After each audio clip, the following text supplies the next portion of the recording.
Alex had just completed a special training program where technology met meditation, led by the legendary mentor, Mr. Carter. During their final meeting, Carter called Alex into his office and handed him an object that had been kept secret for nearly 3 decades. "This has been passed down by the best, and now it's your turn." But no one, not even Carter, could have predicted what Alex was about to do next.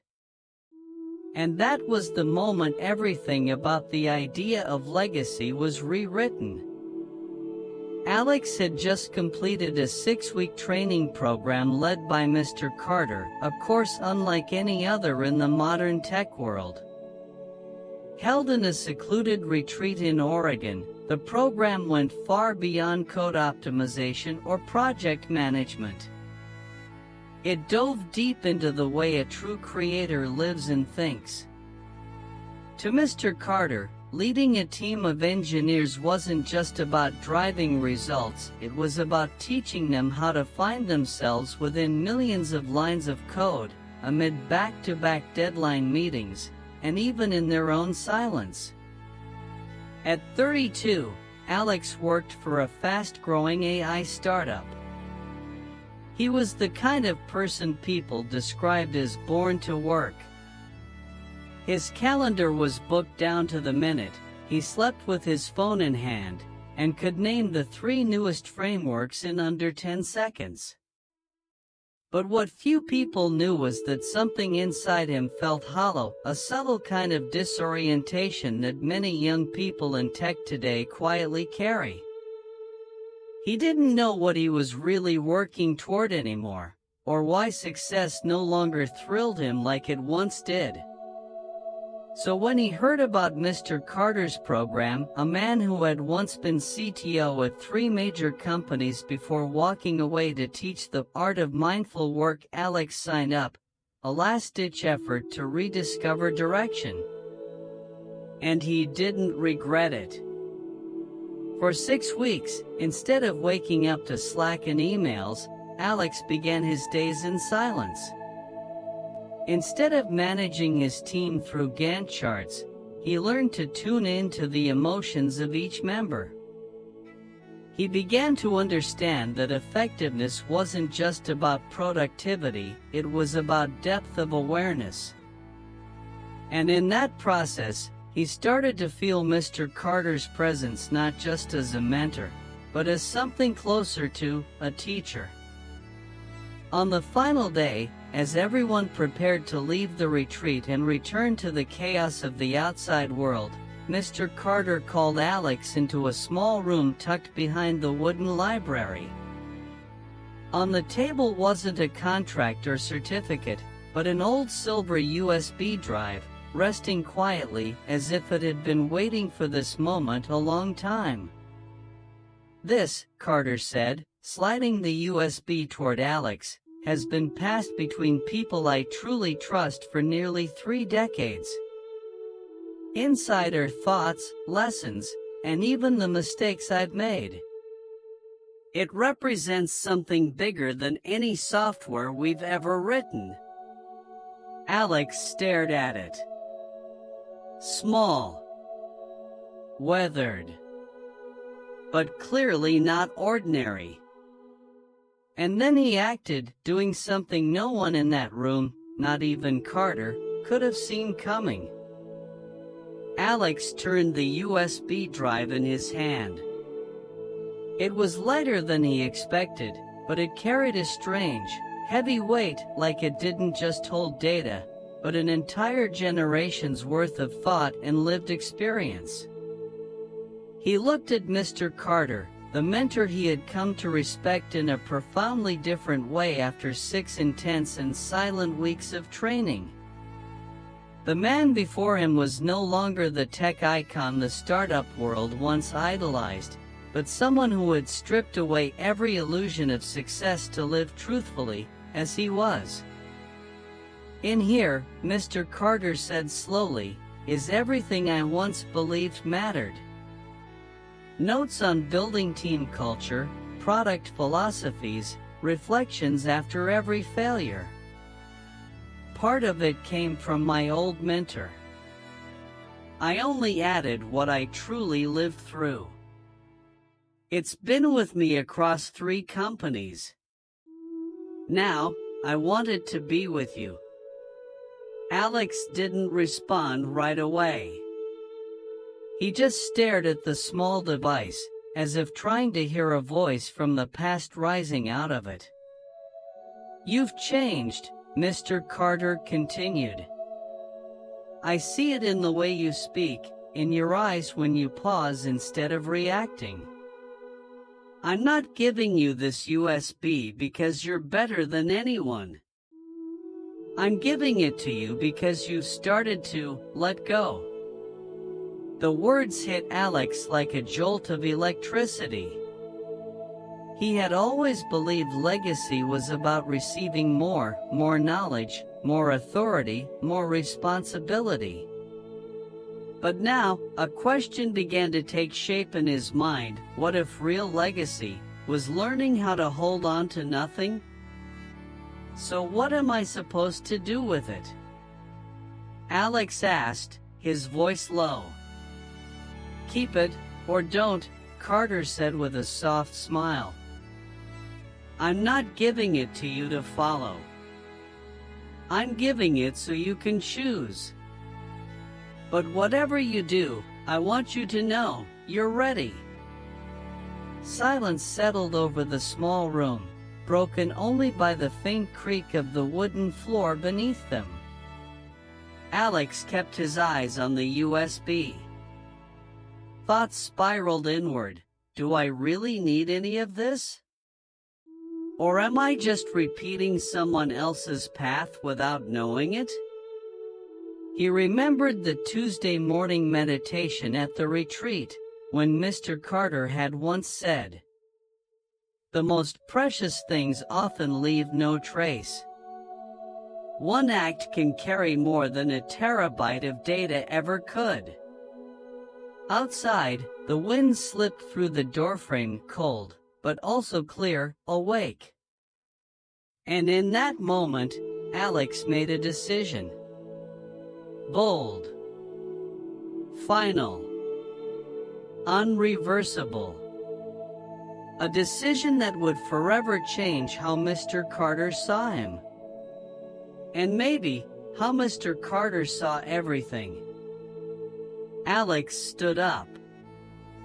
The USB still rested in his palm, lightweight, yet somehow searing into every cell of his body. He walked slowly to the wooden desk by the window, where Mr. Carter usually kept his laptop for journaling and conversations with students. He plugged in the USB. "What are you doing?"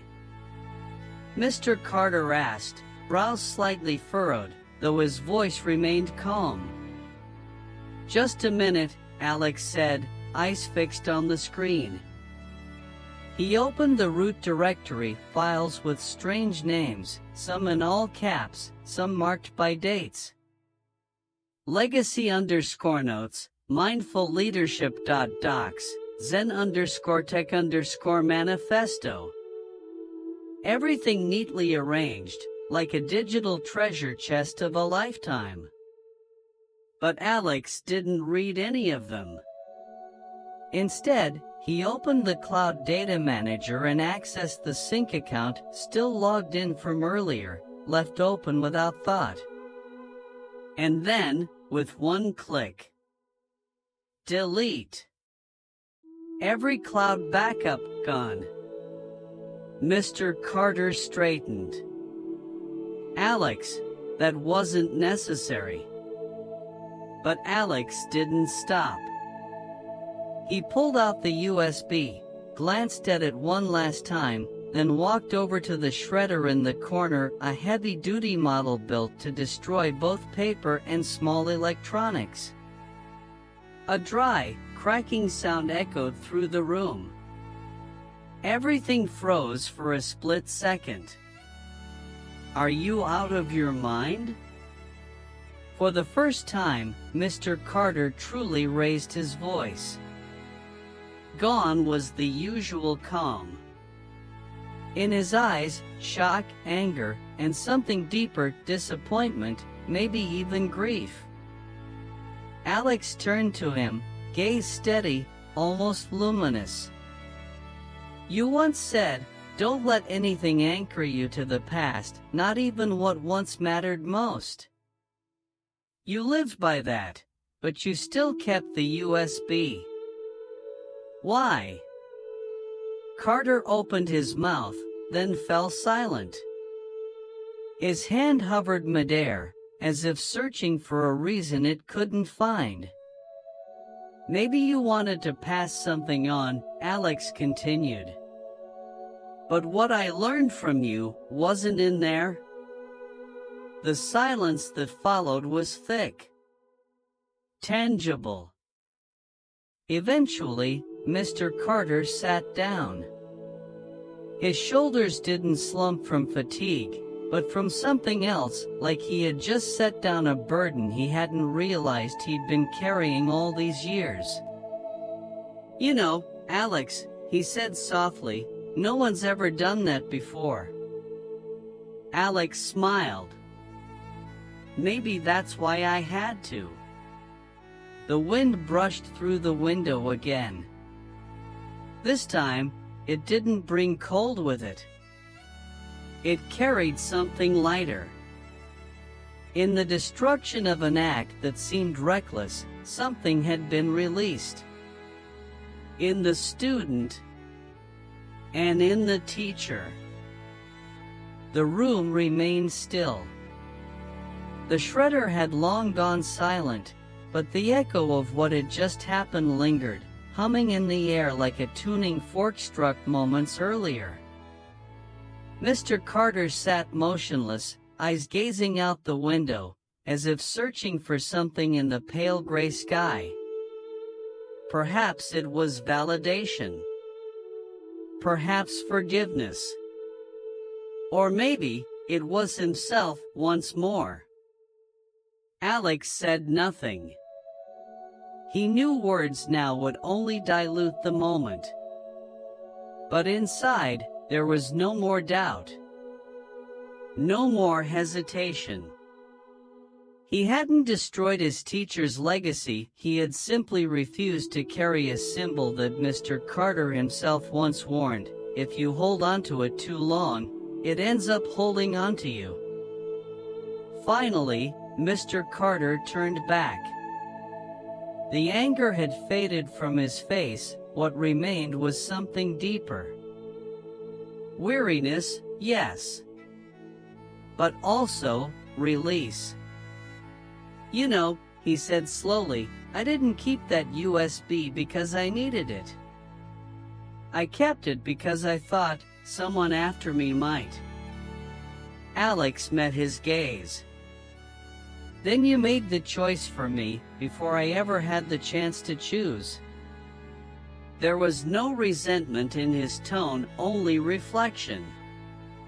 His words acted like a mirror, quietly flipping the roles of teacher and student.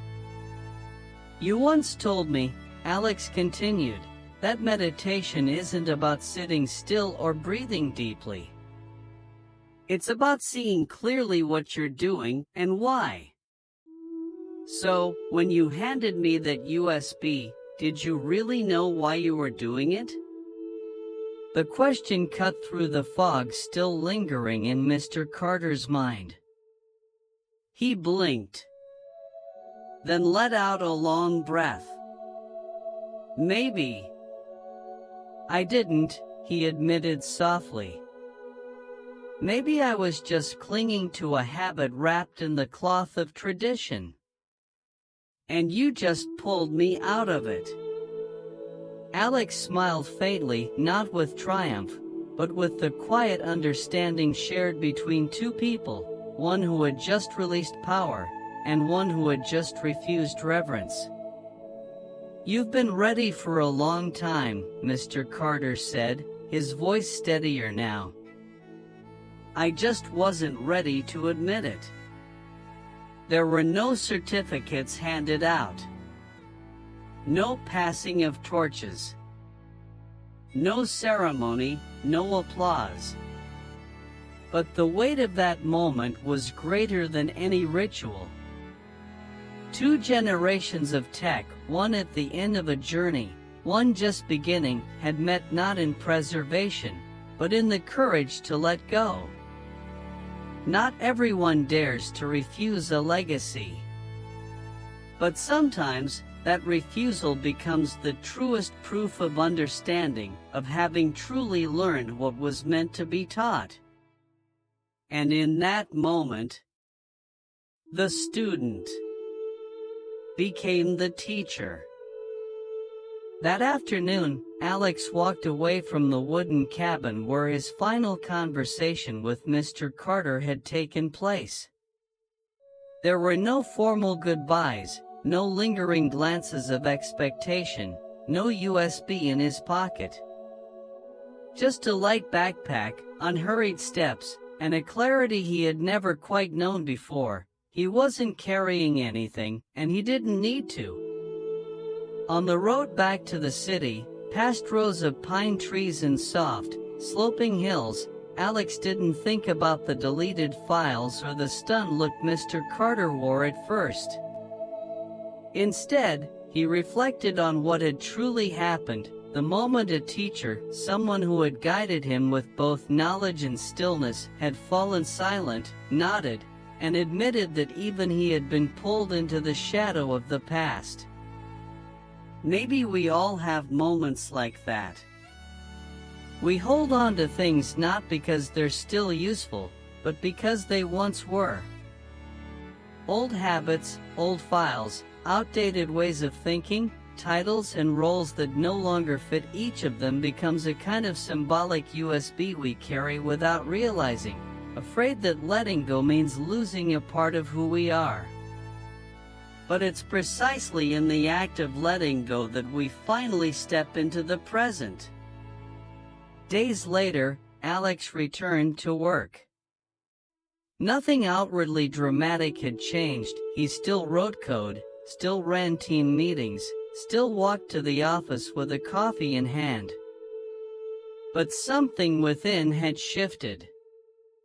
There was a quiet, unmistakable difference in the way he showed up, clearer, deeper. He was no longer driven by the fear of falling behind, or the urge to prove his worth. Instead, there was a strange peace in each decision, no matter how small. A colleague asked him, "Hey, I heard you went on some kind of meditation retreat. Bring back any secrets?" Alex simply smiled and shook his head. "Didn't bring anything back. And that's the best thing I brought." This story doesn't end with a major invention or an inspiring keynote. There's no spotlight, no standing ovation. But for Alex, and for Mr. Carter, it was a real transformation. A clean break from the shadow of the past, to be fully present in the now. No legacy to carry. No symbols to protect. Only clarity. And maybe, that's what Zen looks like in the heart of the modern world. What about you? In your own life, what are you still carrying, just because it used to matter? What have you been afraid to let go of, even though you know you probably should? Maybe the moment you finally dare to set it down is the moment you truly begin walking your own path.